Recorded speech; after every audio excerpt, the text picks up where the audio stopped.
A situação da igreja de Filipe, nós já conhecemos, sofria ataques, tanto os ataques externos como as heresias, os falsos profetas, os falsos ensinos. E no capítulo 3 nós citamos 2 desses falsos ensinos, que um deles é do judaizante, já falamos um pouco sobre o judaizante, depois é do dualismo grego, os dualistas. E tinha também ataques internos, tinha irmãos que não estavam se entendendo com outros irmãos dentro da própria igreja. E aí nesse capítulo 4, de 1 a 9, é como se Paulo fizesse assim as considerações finais, desse algumas instruções. Então hoje o tema da nossa ministração, que é estudo em Filipenses 10, instruções de Paulo para a igreja. Interessante que serve para aquela igreja daquele tempo, de 2000 anos atrás, mas também serve para a nossa igreja de hoje. Diga amém. Amém. Diga eu recebo. Eu recebo. Vou lhe dar até uma dica, tomara que Deus permita, que eu vou lhe dar um segredo para você curar hoje a sua ansiedade. Tá? Então, vamos logo sem delonga, ler o capítulo 4, ler só o 1, como nós sempre fazemos, e aí eu vou ministrar dentro do possível, vamos fazer a exposição aí. 4:1. Portanto, meus amados e muitos queridos irmãos, minha alegria e coroa estarem assim firmes no Senhor, amados. Então Paulo começa dizendo que aquela igreja, a igreja de Filipe, era a coroa dele. Essa coroa era a coroa voltada para os jogos. Lembra que nós ministramos no 3 que Paulo estava ali como um atleta, e aí quando o atleta vencia os jogos, ou no caso aqui a corrida, ele recebia diante dos árbitros uma coroa de louro e várias premiações que falamos na ministração passada. Então Paulo começa a dizer que aquela igreja era motivo da alegria dele, era coroa. Aí eu pergunto para você, o que lhe dá alegria hoje?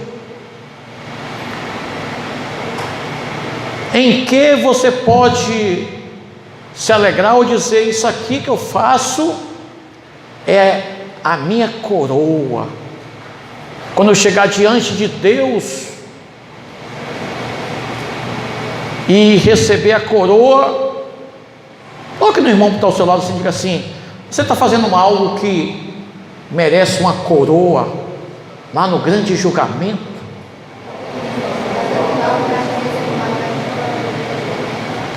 Mas Paulo também diz outra coisa. Ele diz: permanecei firmes. Firmes diante de quê? Diante das situações, das duas situações que já mencionamos hoje.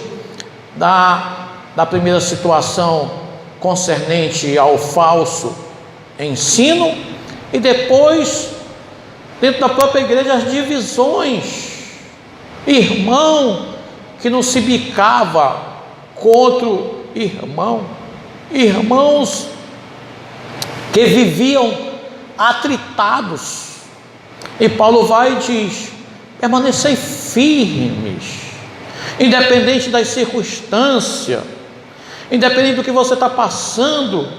Olha, fique firme. Diga para o irmão do seu lado: permanecei firme. Amém. Vamos para o 2. Rogo a Evódia e rogo a Sintique que sintam o meio do Senhor. Amém. Então essas duas irmãs, Evódia, que significa doce fragrância, e Sintique, que significa boa sorte, tinha até uns nomes muito bonitos, mas elas que não se bicavam. Uma fazia oposição ou boicotava o que a outra fazia. Provavelmente, estou conjecturando, quando uma levantava um trabalho, aí a outra vinha em oposição, esquecendo que nesse momento o crente esquece. Se você tem esse problema aí de evoidia ou de sintique, você se esquece que o nosso adversário é quem é o nosso adversário, irmão? Satanás, o diabo, aquele que divide, aquele que separa, aquele que traz contendas. Agora, duas irmãs crentes, santas, mulheres de Deus, agora uma entrando em atrito com a outra, e Jesus mesmo disse assim: olha, todo reino dividido não subsiste. Então diga assim: se o reino, nós vamos melhorar, se a igreja estiver dividida, ela não vai subsistir, ela não vai crescer, ela não vai prosperar. Não podemos ter divisões, não podemos ter partidarismo. Estava igual a igreja de Corinto, que tinha 4 partidos. Tinha um partido de Paulo, o partido de Apolo, o partido de Cefas, que era Pedro, e o partido de Jesus. E Paulo combate, a igreja de Corinto, e agora ele combate também essas irmãs, porque estava promovendo a divisão. Diga: ainda bem que a nossa igreja não divide, mas ela multiplica. Se é verdade, diga um aleluia bem bonito. Glória a Deus. Vamos por 3. E peço que também aqui, meu verdadeiro companheiro, que ajudes essas mulheres que trabalham comigo no Evangelho, e com Clemente e com outros cooperadores, cujos nomes estão no livro da vida. Olha o que Paulo está dizendo. Ele levanta agora, talvez, ele não diz o nome, tá? Ele diz o fiel companheiro. Tem até alguns estudiosos, porque essa palavra no grego é sísigo, essa palavra no grego, e alguns estudiosos, alguns pais da igreja, alguns dos patrísticos, chegaram até a dizer que era a mulher de Paulo, essa palavra, porque no grego é amigo de julgo, companheiro de julgo, e aí, mas essa palavra está no masculino, então não é isso. Mas talvez seja para Epafrodito, que era o pastor daquela igreja, ou talvez Timóteo, que também foi para lá, não sei. Paulo não identifica, mas já que ele não identifica, pode ser para alguém que é reconciliador, que concilia, que agrega. Se essa eu estou falando com você, diga amém.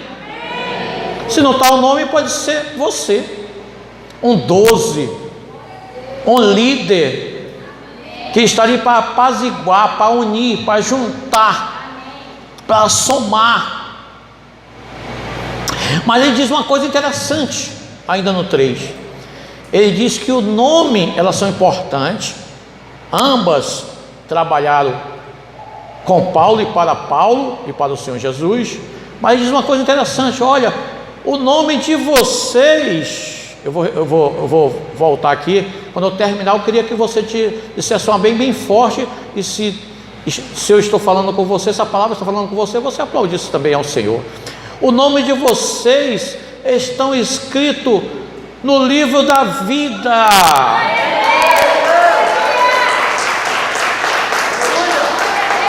Então, olha que contradição. Agora vou falar com você, que por acaso a pastora mesmo me ministrou hoje, que talvez não tenha pessoa que tem intriga, que tem divisão aqui, espero que não tenha, mas tem pessoas indiferentes, que não conhecem. Quando ela fala do irmão, quem é essa pessoa aí? O cara está 10 anos, não conhece. E Paulo diz uma coisa interessante. Paulo diz: olha, o nome de vocês está escrito o livro da vida. Como é que você vai morar com essa pessoa no céu, se você não se dá bem com ela aqui na terra? E se Deus colocar para você ser o vizinho dela lá no céu? Eu estou conjecturando. Toda vez que você, não sei nem se a gente vai dormir, mas toda vez que você se acordar, você vai dar de conta com a pessoa. E aí, como é que vai ser? Então, irmãos, vamos promover a harmonia, vamos promover o amor, vamos promover a união. Não vale a pena a gente viver com essas indiferenças, com essas intrigas, com esses atritamentos, com essas discórdias. E Paulo dá um conselho. Lembre que o tema é instruções de Paulo. Paulo no 4, olha o que ele diz, vamos lá. Regozijai-vos sempre no Senhor. Outra vez digo, regozijai-vos. Então Paulo está dizendo para você hoje, para mim, para todos nós, em outras traduções do Ivan é regozijai-vos, em outras traduções que você talvez tenha aí, é alegrai-vos, regozijai-vos, no Senhor. Ele repete, outra vez eu vos digo, alegrai-vos, regozijai-vos. Então viver feliz, viver alegre, viver regozijado, é uma ordem de Deus para a sua vida. Isso não quer dizer que você possa passar por situações difíceis e até por um determinado momento, período, um tempo, você está triste, abatido, desistido, cansado, sobrecarregado, mas isso não pode ser uma rotina.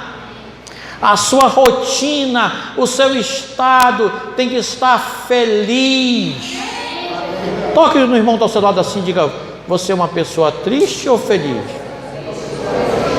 Porque a ordem de Paulo é alegrai-vos, mas é no Senhor. Porque se você olhar para o homem, a Bíblia diz: maldito o homem que confia em outro homem. Olha que palavra dura. Mas quando a gente passa por uma decepção, alguém que a gente até ama, alguém que a gente tem um certo carinho, e aí a gente passa por uma decepção muito grande, a gente pode dizer, essa palavra tem sentido. Maldito o homem que confia no outro homem. E por que também essa palavra? Porque você tem que tirar os olhos do homem e olhar para Deus. Diga amém. Mas quem aqui já teve uma decepção? Alguém que você acreditava, confiava, e um dia essa pessoa ali decepcionou. Diga misericórdia, se aconteceu com você alguma vez. Mas você tem que tirar os olhos dos homens, porque os homens são falhos, os homens são pecadores, os homens sempre, mais cedo ou mais tarde, vão lhe decepcionar. Mas tem um Deus Todo-Poderoso que nunca falha. Aleluia. Esse nunca vai lhe trazer decepção. Mas Paulo diz: alegrai-vos no Senhor. Outra vez eu vos digo: alegrai-vos. Glória a Deus, glória a Jesus. 5. Seja a vossa equidade notória a todos os homens, perto está o Senhor. A tradução do Ivan, da que eu estudo, é diferente. Ele disse: seja a vossa equidade. Na outra tradução está diferente. Mas amém, já que está equidade, vamos ministrar o que é equidade. Equidade é igualdade e lealdade para com todos. Vamos repetir o que é equidade? Eu vou repetir, depois você vai repetir bem forte. Equidade é igualdade e lealdade para com todos. Diga, repita agora bem forte. Lealdade para com todos. Então Paulo diz que nós devemos ter essa equidade, essa igualdade, essa lealdade essa justiça. Nós devemos ser uma pessoa que não faz separação, que não tem dois pesos e duas medidas. E Paulo, ministrando na igreja de Corinto, Paulo ficou chateado e exortou a igreja, porque a igreja estava levando irmão contra irmão nos tribunais. E Paulo disse: olha, vocês estão dando mau testemunho, assim o evangelho vai ficar arranhado. É melhor que você tenha perda, é melhor que você fique com prejuízo, do que você levar irmão para a justiça, levar irmão para os tribunais, levar irmão para a cadeia. Paulo disse: era muito melhor que você sofresse a injustiça, a perda, ficasse com prejuízo, porque você ia manter o testemunho. Você precisa ter misericórdia. Nós somos assim, todos nós. Quando alguém mexe conosco, toca no que é nosso, a gente diz assim: Senhor, faz justiça. Quando somos nós que fazemos as coisas erradas, aí a gente diz assim: Senhor, misericórdia. Olha como é que nós somos. Todos nós somos assim. Então Paulo está dizendo assim: olha, utilize o princípio da equidade, seja leal, seja honesto, seja sincero. É isso que Paulo está ministrando aos nossos corações. Toca no irmão que está ao seu lado e diz assim: como é que está o seu testemunho? Amém, vamos avançar, não espere a resposta não. Não estejais inquietos por coisa alguma, antes as vossas petições sejam tudo conhecidas diante de Deus, pela oração e súplicas com ação de graças. Então o que Paulo está, na minha está ansiedade, está na maioria, mas aí do Ivan inquietos, é uma coisa parecida. Então vamos lá, vamos ministrar um pouco sobre ansiedade, até deu uma melhorada, graças a Deus. Então é assim, a ansiedade é um dos maus do século 21, da década, né, que nós estamos vivendo. As pessoas vivem ansiosas. Claro que se nós fôssemos fazer um aprofundamento sobre a ansiedade, nós iríamos começar dizendo que desde do seu sono, saber como você dorme afeta as suas emoções, se você dorme bem, se você dorme mal, se você dorme a noite toda, se você se acorda durante a noite, o que você come, a sua alimentação, a sua dieta. E também não podemos desprezar a medicina. Às vezes tem situações que precisamos do médico, mas a maioria das situações de ansiedade, vou ministrar sobre ansiedade, tá? Não inquieto não. A maioria da ansiedade nós podemos responder ou curar com a palavra de Deus, com a Bíblia. Diga amém. Então Paulo agora começa. Paulo é tão sábio que há 2000 anos atrás, é o mal do século hoje, mas há 2000 anos atrás já tinha pessoas ansiosas.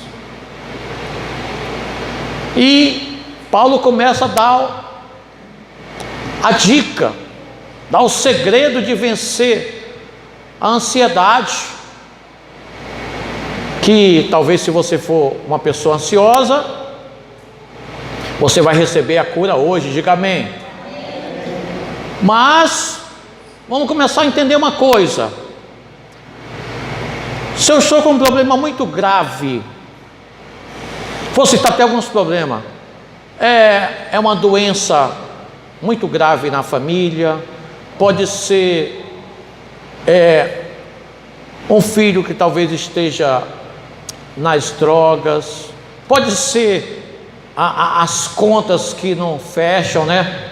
Você está ganhando menos do que você está pagando, Isso pode trazer ansiedade? Claro que pode. Claro que pode trazer preocupações.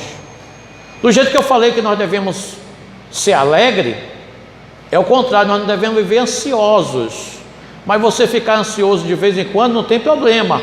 Paulo diz assim: não andeis, não viva ansioso todo o tempo, de manhã, de tarde, de noite. Você está entendendo? Diga amém. Amém. Aí ele começa a trazer a cura, o remédio. Ele diz: antes seja as vossas petições conhecidas do Senhor. Aí eu começo já a ministrar a você. Será se Deus não sabe do seu problema? Claro que sabe. Antes da palavra vir à boca, Deus já sabe o que nós vamos dizer. No livro de Marcos 10:58, quando Jesus cura ali o cego Bartimeu, quando aquele cego clama por Jesus: Jesus de Nazaré, tem misericórdia de mim. E os discípulos dele, os 12, pediu para que o cego se calasse, e ele clamava ainda mais alto: Jesus, filho de Davi, tem misericórdia de mim. Quando Jesus parou para ouvir aquele cego, diga para o irmão do seu lado: o Senhor é um Deus que se importa com a tua causa. Jesus parou para ouvir aquele cego, e ele disse: mas olha que pergunta, até parece assim absurda. Jesus diz para aquele cego Bartimeu, Marcos 10:58 em diante: o que queres que eu te faça? Irmão, o que um cego quer fazer, irmão? Enxergar. Então não parece ser uma pergunta. Tinha até um programa de humor que dizia: não, Pedro Bó, porque se o que o cego quer? Ver. Mas Jesus queria ouvir da boca dele. Então, claro que Deus sabe todos os seus problemas, claro que Deus te conhece, o profundo e o escondido, mas Ele quer ouvir de você. Diga amém. Diga: estou entendendo. Então, antes, as suas petições precisam ser conhecidas de Deus.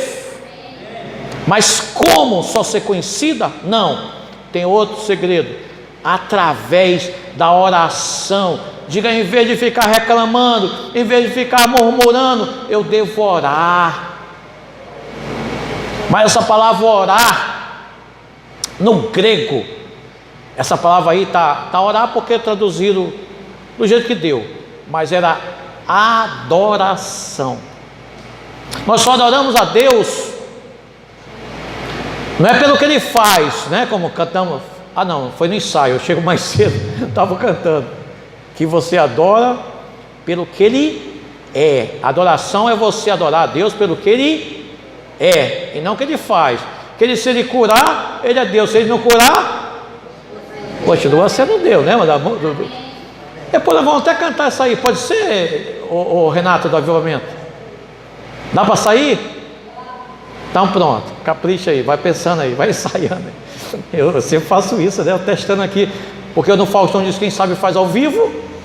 É ou não é? Ok, o Renato sabe, aqui a equipe é boa, hein? Faz ao vivo. Ok, então primeiro é a oração, que na verdade é adoração. Depois ele diz que é com súplicas. Olha o segredo para vencer a ansiedade. Primeiro é ser conhecido de Deus através da oração, súplica. E o que é uma súplica? Súplica é uma dependência de Deus. É como se você dissesse assim: sou impotente, não consigo, na força do meu braço, do meu conhecimento, do meu humanismo, eu não consigo dar um passo. Senhor, eu preciso de Ti. Senhor, me socorre. Senhor, me ajuda. Senhor, resolve meus problemas. É isso que significa súplica, suplicar. E aí, com ação de graça. E o que é ação de graça, ou ações de graça? Significa que você vai começar a agradecer a Deus. Senhor, Tu é poderoso. Obrigado, porque isso para o Senhor não é nada. Basta uma palavra para a minha direção. Meu Deus, e tu começa a agradecer, tu pode citar até algum testemunho. Senhor, tu sabe que eu tinha aquele problema e o Senhor resolveu. Eu fiquei também ansioso, eu fiquei com dificuldade, mas o Senhor resolveu de uma forma tão maravilhosa. Meu Deus, tu é bom, como foi cantado aqui. E Deus é o único que é bom, porque até Jesus disse assim: bom? Me chama de bom? Só existe um que é bom, que é Deus, que é o Pai. Então, o segredo de vencer a ansiedade, as preocupações, não é você ficar preocupado de vez em quando, é você viver preocupado. Primeiro tem que fazer conhecido de Deus, depois tem que orar, depois tem que suplicar e depois tem que agradecer. E se até não resolver, continue agradecendo. Passe pela prova dando graças a Deus. Então vamos lá. 7. E a paz de Deus, que excede todo entendimento, guardará os vossos corações e os vossos sentimentos em Cristo Jesus. Olha só que coisa interessante. Paulo estava preso. Era uma casa domiciliar. Era uma casa, claro que ele estava numa casa, né? Prisão domiciliar. Mas ele tinha sentinelas armados, guardando Paulo. E aí, quando ele cita essa passagem aí, ele diz: a paz de Deus, diga paz de Deus, guardará.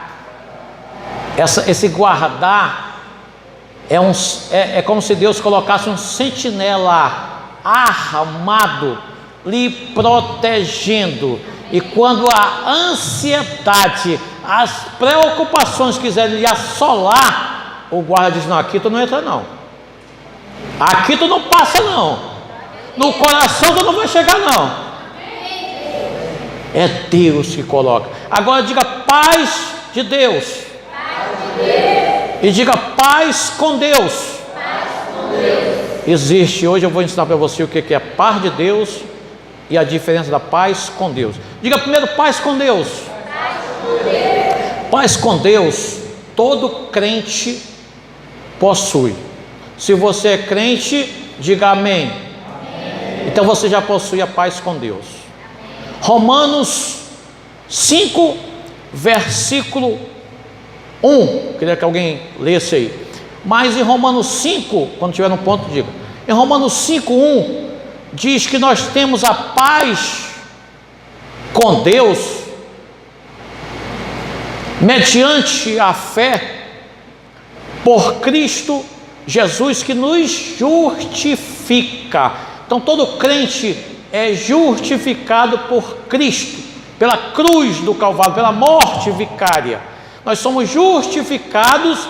E aí o homem que vivia em atrito com Deus, em guerra com Deus, porque aprenda uma coisa: todo aquele que não é convertido, todo aquele que não tem um encontro com Deus, ou que não teve um encontro com Deus, vive em guerra com Deus. Diga misericórdia.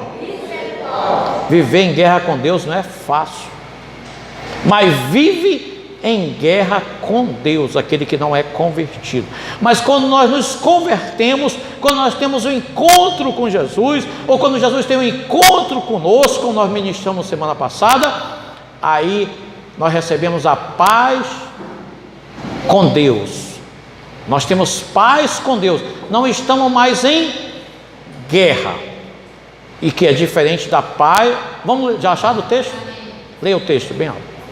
Tendo sido, pois, justificados pela fé, tendo paz com Deus, por nosso Senhor Jesus Cristo. Amém. Então grave esse texto aí, que você tem paz com Deus. Diga: eu tenho paz com Deus. Eu tenho paz com Deus. Mas e a paz de Deus, que excede todo o entendimento humano? A paz de Deus é Deus que tem que te dar.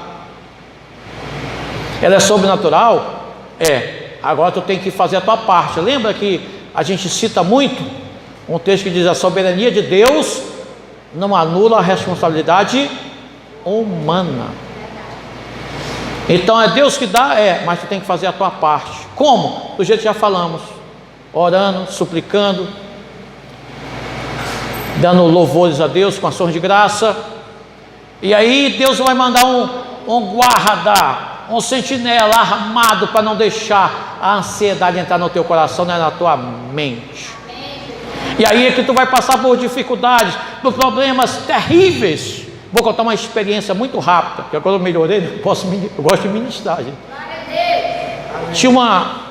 Eu fazia parte de uma equipe de missões de uma igreja. Eu era diretor de missões lá de uma igreja. E aí eu tinha um pastor, pastor Valmir, o nome dele, lá do Líder do Vale. E aí um dia ele me ligou e a mãe dele tinha falecido. E eu fui com o pastor Valmir, nós fomos no IML, aquele negócio todo que quem já passou pela situação deve saber. Pega, libera o corpo, não sei o que, bota no carro, não sei o que, aquele lance todo lá, aqueles trâmites todo. E aí eu ficava pensando, meu Deus, nós vamos para a igreja, o que eu vou ministrar nessa igreja? O cara perde a mãe. Eu não tinha perdido a minha ainda, eu não sabia como é que perdeu a mãe. E eu disse, meu Deus, e eu cheguei lá, eu confesso que eu fiz uma ministração muito assim, aquém, muito xoxa, muito fraca, porque eu não tinha argumento, eu não tinha palavra. Tem momentos que a gente não tem palavras. E aí ele pegou o microfone e deu um show. Eu digo, rapaz, quem perdeu a mão? E foi ele ou foi eu? Mas isso só faz quem tem a paz de Deus, que excede o entendimento. O entendimento humano é assim: perdi minha mãe, acabou o mundo, acabou tudo. Ele vai e deu uma lição, ministrou ali. Muitos familiares se converteram com a ministração dele, com a minha não. E aí eu entendi um pouco do que é a paz de Deus, que excede todo o entendimento humano. É uma paz que a gente não entende, que só quem conhece, quem está em Cristo, diga aleluia.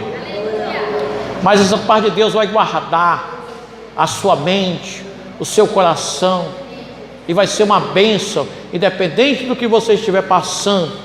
Não pode viver ansioso, pode até passar por ansiedades rápidas, como eu já falei, quando estiver pelas situações, os dias difíceis.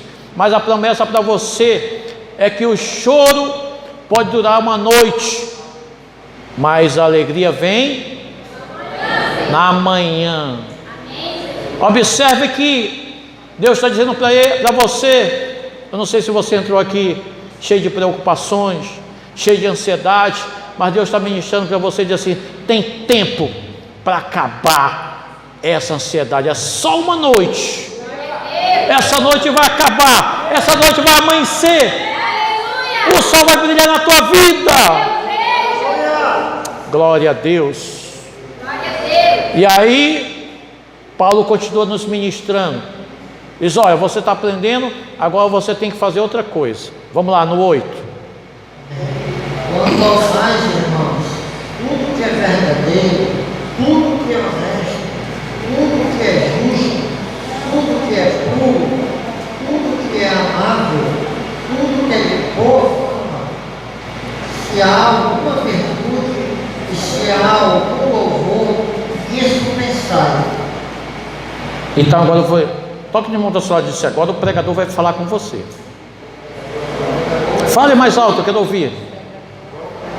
O pregador vai falar com você agora. Deus vai ministrar teu coração, Deus vai te exortar. Toque no irmão pessoal, diz assim: em que você anda pensando ultimamente? Porque Paulo diz assim: finalmente, irmãos, ele dá 6 conselhos maravilhosos que você deve pensar. Ele diz assim: olha, tudo que é verdadeiro. Por que ele fala que tudo que é verdadeiro? Lembra que tinham os falsos profetas, o falso ensino. E ele diz: tudo que é verdadeiro. Na tradução do Ivan é diferente, eu vou dizer do jeito que eu estudei. Tudo que é respeitável. Aí depois é o, como é que eu depois? Depois é o J. tudo que é justo, tudo que é puro, aí a B, tudo que é amável, tudo que tem boa fama, se há algum louvor nisso, seja isso que ocupai os vossos pensamentos. Se você está entendendo, diga amém. Irmão, porque muitas pessoas ficam ansiosas, porque enche, desculpe o mau termo, enche a mente de porcarias. Vou dizer algumas, quem sabe não está mexendo com você. Filmes de terror,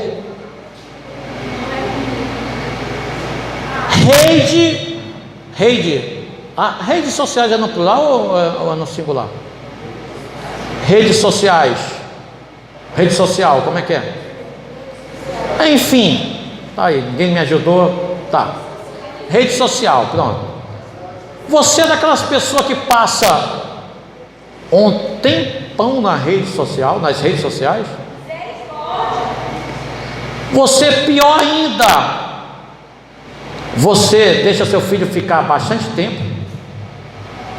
Irmãos, tudo tem que ser feito com, como disse aquela tradução lá do 3 ou do 4, tudo tem que ser feito com moderação. Que depois do Ivan é com equidade. Mas tudo tem que ser feito com equilíbrio. Não é errado você ficar nas redes sociais, mas as redes sociais já estão afastando. Uma pessoa muito sábia disse uma palavra de efeito: as redes sociais, ela aproxima os de longe e afasta os de perto. Já tem gente passando o WhatsApp do quarto para a sala. Tem. Então não é errado você acessar, mas quando você começa a acessar as redes sociais, eu vou fazer uma ministração só sobre redes sociais futuramente. Quando você começa a acessar, você vai pegando tudo que não presta, muitas informações boas, informações ruins, lixo. E pior do que você não pensar coisas boas, é você começar a pensar coisas ruins, coisas más, e começa a absorver. É sangue, é morte, é estupro, é não sei o que, e por aí vai. Irmão, você não é mais do mundo, você é cidadão do céu. Paulo diz assim, para nossa edificação, esse não precisa ler não, tá? Vou só citar bem rapidinho. Paulo cita assim em Colossenses 3, 1 e 2: pensai nas coisas de cima e não das coisas terrenas.